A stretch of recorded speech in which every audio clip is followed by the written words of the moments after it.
'Cause like a winter tonight, I thought I would always have light. The quick flash that you gave to me, so dark I could barely see. Looking From wherever you are around the world, we wanted to welcome you. Today is a wonderful show. We're going to be exploring the psychology of dictatorship with Dr. Fathali Moghaddam, professor of psychology at the Georgetown University, author of 24 books. His latest release was Psychology of Dictatorship, and he has an upcoming book in 2015, which I'm excited about, Psychology of Democracy. Welcome to the circle, Dr. Fathali. Thank you very much. I'm delighted to be with you. This is a very fascinating topic, especially today. We see these characters all over the place. They're popping up. But first, before I get to them, I want to learn a little bit more about your book. What is the psychology of dictatorship? The psychology of dictatorship is focused on what I call the springboard model of dictatorship. It explains the conditions in which a springboard helps a potential dictator to become an actual dictator. As you know from your family life, your work life, your friends, there are potential dictators in everyday life. I've met a few, yes. Yeah, we all have.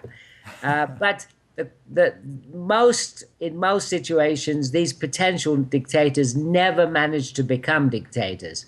Or if they do become dictators, it's in a very small setting. It's in a small office or maybe in a family setting. But the problem is when the springboard arises at the national level and someone like Hitler or Castro or Khomeini springs to power. So the springboard model describes the conditions that sets up this possibility for the potential dictator to become an actual dictator. Am I wrong to assume this might be innate? Well, to some extent, there are some innate characteristics to personality, there's no doubt. Psychologists call it temperament. Temperament is this innate tendency. For example, narcissism, self-love at extreme levels. For example, egocentrism, the tendency to see the world just from your own perspective. You can see these kinds of tendencies in someone like Gaddafi, particularly in his final months. When you think back to someone like Saddam Hussein, in his final year, the kind of speeches he was making, you've got that self-love, extreme self-love. You've got this need for power, extreme need for power. You and I, we have some need for power, but it's not at the extreme level. We like to control things, but not at the extreme level. The dictator is a person, and it's usually a he. Unfortunately, we males have dominated this field. The dictator typically is a power-hungry person. They crave power and control, and they don't want to let it go. That's an interesting, you brought a couple of questions to my mind here. Does culture have an influence? Are there any cultures that seem to be breeding dictators like a factory? That's a great question because think back to how difficult it is to move from a dictatorship to a democracy. Think of how many revolutions we have had where we thought we had moved from a dictatorship, but then we are struggling and we are trying to get out of that, but we are pulled back. For example, 1917 Russia. They get rid of the Tsar. They kill all of the Tsar's family, but they come back to dictatorship. After the Tsar, you get Stalin, and now we've got Putin. Think of the 1979 revolution in Iran. We thought we had got rid of the dictatorship. The Shah went, and we got stuck with another form of dictatorship. Think of Cuba. where everybody thought, oh, we've got rid of dictatorship, we've got rid of kings and all those things, but we got stuck with a communist form of dictatorship. So you're absolutely right. There's something centrally cultural about this. It's not just changing a person, it's changing the culture that sets up the springboard to dictatorship. And I don't want to put blame on anyone here, but do the people have a role in this? Absolutely. One of the big challenges when you're moving or you've had a revolution and you're trying to move out of a dictatorship is to change the way people think and relate to one another. That's the biggest challenge. Think back to the Arab Spring. Egypt had a huge revolution. They get rid of Mubarak, but they get Morsi, and within a year they're back into dictatorship. So it's not just the leader, it's the people who have to have the revolution within themselves. It's not enough to have the revolution outside yourself. You've got to have a revolution inside yourself in the way you think, in the way you relate to people, particularly in how you relate to leadership. Is this some sort of attachment issue, you think, in a psychoanalytical perspective? I would say attachment is deeply rooted in this, but we have to keep the big picture in mind.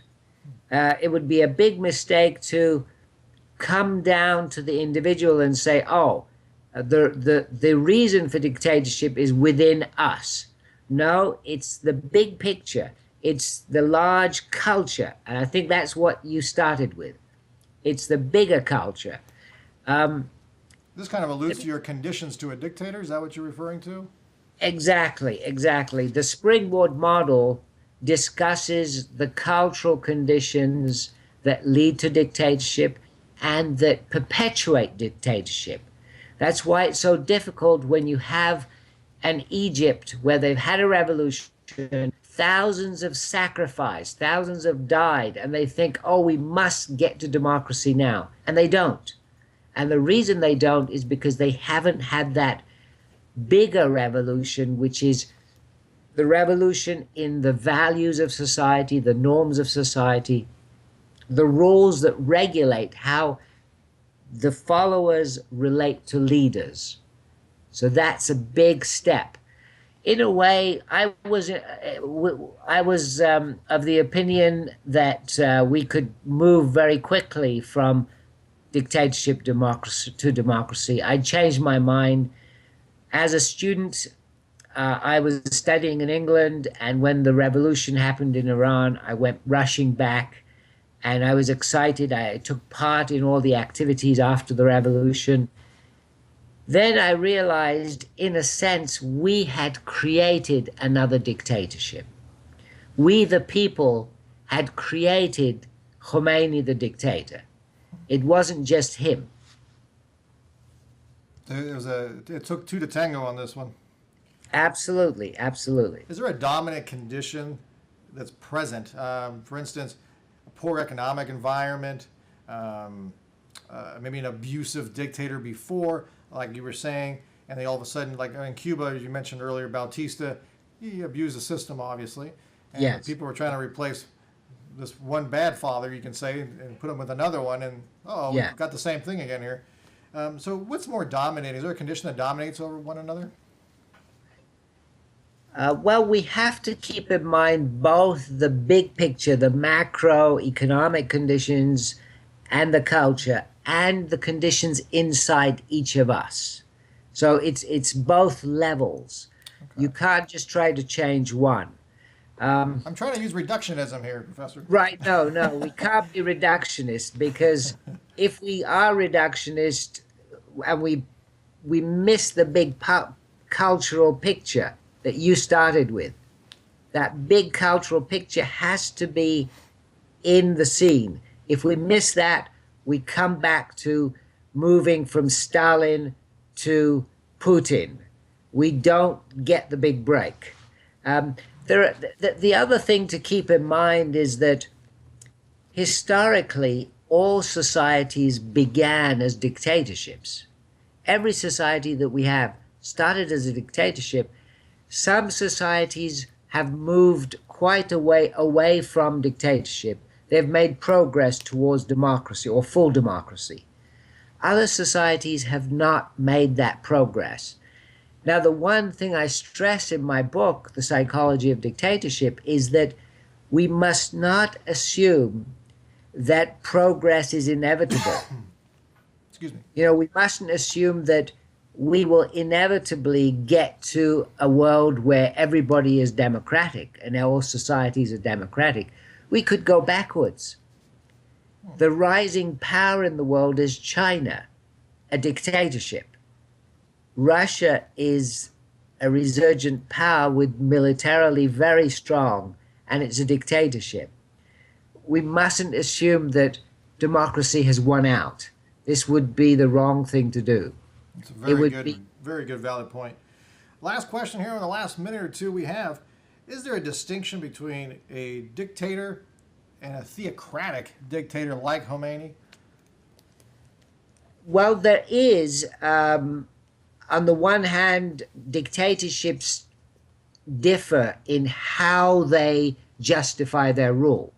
Some of them will call themselves communist, some of them socialist, some of them Islamic Republic. You know, we've had different narratives about why we should be putting up with this regime. But they're all the same in the sense that they are all corrupt, and very importantly, they do not allow citizens to question them. That's the hallmark of dictatorship. I have a test that I always mention, the town square test, which I've adopted from other researchers. The town square test is very simple. Can you go to the local town square and stand there and shout against the rulers? Well, you can in America. You can't in Cuba. You can't in Iran. There are lots of places where if you go to the local town square and make a speech against the rulers, you will be jailed or worse, killed very quick. I was going to say, you can once. Well, yes, exactly. You can once. That's about it. Absolutely. Well, thank you so much again, Dr. Fathali. That was a wonderful analysis of psychology of dictatorship. I know in part 2 you're not going to want to miss this. We're going to start exploring more in detail.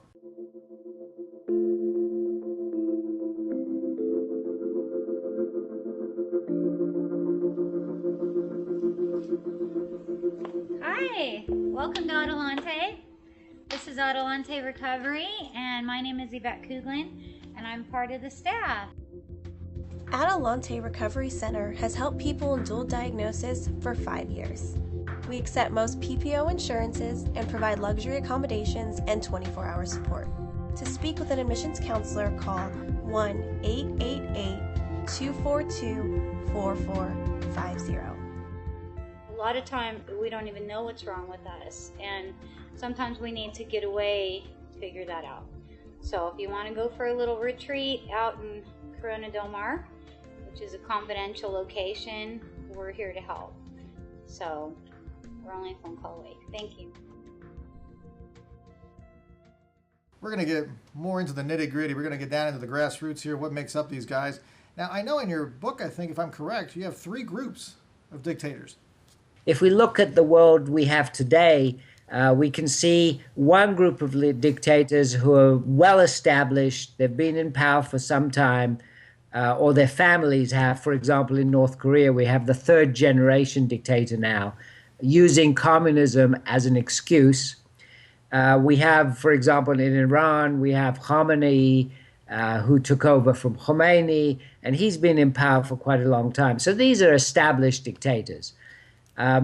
There's a second group who are, such as Putin, for example, who are really, I think, shakier because the economic conditions in their countries are so unstable, and they're having to use all kinds of excuses to try to stay in power. And there's a third group who are not dictators yet, but we're very worried that they could become dictatorships. For example, I think the conditions in Venezuela are very, very bad. We already have all the signs of dictatorship coming into power. I hope the people push back. We have bad signs in Turkey. I think there's a concentration of power in Turkey that is not healthy at all. Turkey was supposed to become the sort of model Islamic democracy, but it's moved backwards in the last few years. So there are problems in some parts of the world. And we have to be very careful here, because some time ago, after the collapse of communism, the collapse of the Soviet Union, people started to assume that dictatorships have disappeared, that they're a thing of the past. And that's a very lazy assumption. You know, so. Yes, history has not ended. We have not reached the end of history. We can't assume that democracy is inevitably going to win out. We have to struggle for democracy. Are they psychopathic? Well, I think it's a little bit like discussing terrorism. Our first assumption about terrorists and dictators is, oh, they must be mad. But it all comes back to the definition of what is madness. I don't see terrorists and dictators as mad. I see them as having particular personalities and moralities that are not shared by you and I and most people. Dictators typically are very unusual in a number of ways. For example, their tendency to see the world only from their own point of view and their own interests is so extreme that you and I might call them mad.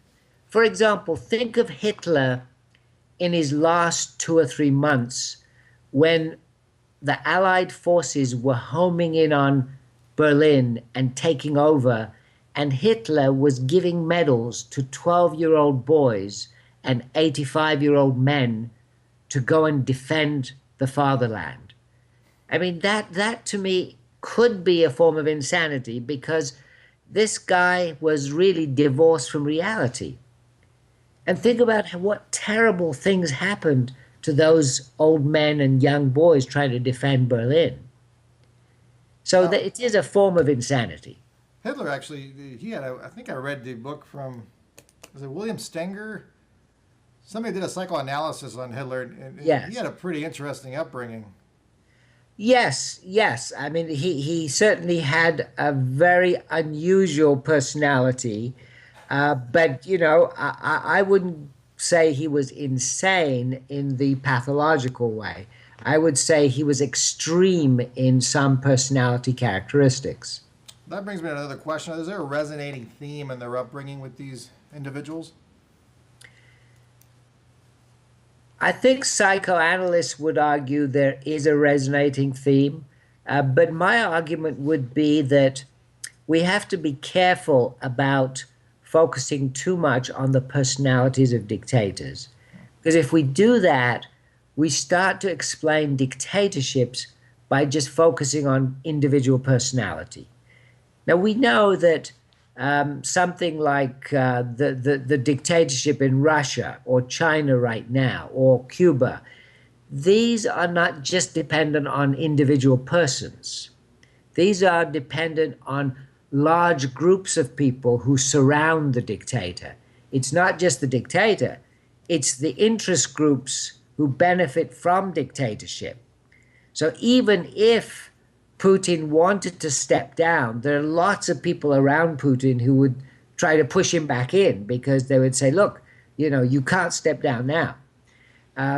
Similarly with the Chinese dictatorship, think of the hundreds of thousands of people around the Chinese communist leadership all benefiting from that dictatorship.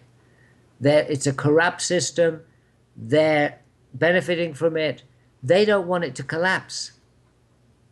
So it's kind of, this is going to be a weird analogy, I'm sure. It reminds me of a TV star of a show that's doing very, very well, who's decided, I'm going to give up. I don't want to do this anymore. And all the supporting actors are going, wait a minute, this is our livelihood. Well, it's the same thing. Absolutely. Yes. It's not a bizarre analogy in that sense. Obviously, we're hoping that the TV show is not doing a lot of harm, as dictatorships do a lot of harm, right? They're Yes, not they killing do. anybody with their jokes. Is there any signs of delusions of grandeur here? Oh, absolutely. Absolutely.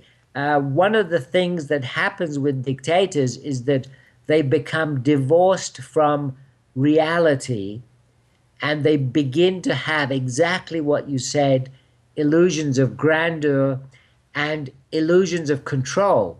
Again, I would urge you to think back to the tapes we have, the interviews we have with Gaddafi, with Saddam Hussein in their last few months. You know, their world is shrinking, they're defeated, they're losing, and they're making these grand speeches about how they're going to destroy America and do this and that. Listen to somebody like Ahmadinejad, you know, talk about wiping out countries and doing grand things. That's really an illusion of control. It's an interesting comment. We have like about 3 or 4 minutes to go here, and I wanted to touch upon some of the current situations right now. I know we talked a little bit about it in part one. We had some big news just really recently about Cuba. Cuba seems to have made a deal here with America. Yeah. What's your take on this with a dictatorship like Cuba? Is it a good move, bad move? You don't even have to state an opinion, I guess, on that. First of all, I think I have a lot to learn from my Cuban friends on this topic, but my view is that you have to treat each dictatorship differently depending on what stage you are at in your relationship. I think the relationship of the United States with Cuba has gone over a half a century of sort of Cold War relations, and the question is Cuba ready for a full relationship now, where we could influence them through different types of contact, cultural influence, opening them up? Now, the signal I see is that it's possible that Cuba could be changing. However, I think the U.S. government has to gauge this very carefully, and they have to make sure that the regime in Cuba doesn't benefit, that the people benefit. So it's a matter of gauging what stage in relationships we are. I see it kind of reduces the power or the emphasis they used to have of the bad guys in America now, if they're all of a sudden being friends with them. Exactly. I mean, one of the big issues in dictatorships is that if you look at dictatorships, they all use displacement of aggression. And the big target is the United States. Except the dictatorships in the Near and Middle East, they use Israel and the United States. Now, if you take away the United States and you say, well, the U.S. is having good relations with you, it takes away from their ability to constantly displace aggression. They have to explain their lousy economy another way. I mean, why are people so poor? Why are they not able to improve their living conditions? It can't be that bad America because they just had an agreement with us. Well, I guess I can see Castro saying, hey, they finally saw the light over there. Well, he can say a lot of things, but one of the things I would emphasize is I've researched a lot of dictatorships, and I lived in a dictatorship. One thing I would say is never underestimate the intelligence of the ordinary person. I have met illiterate people on the street who I talk to in dictatorships, and they know exactly what's going on. They know they live in a corrupt system. What's keeping them in their place is the gun to their head. When you've got a gun pointing at you, it's very difficult to speak out. I learned that in Iran. I'm sure that's a horrible thing to live like that. It's criminal. Depriving humanity of life like that is definitely not the right thing to do. It's a horrendous thing. Dr. Fathali, thank you so much again for joining us today on The Circle. Thank you so much for having me. I enjoyed it a lot. Dr. Fathali Moghaddam, that's the name. If you want to get one of his books, he's got 24. His latest book, Psychology of Dictatorship, the book coming out in 2015, Psychology of Democracy. Dr. Fathali, is there a website people can go to? Yes, it's just my name. It's www.fatalimoghaddam.com. Dr. Fathali Moghaddam, thank you everyone for joining us. I hope you enjoy the show. Thank you very much. Let me spell that out for everybody. That's Fathali. Moghaddam is Moghaddam. Remember, our motto is simple. Wherever there's psychology involved, we are there. See you next time, everyone.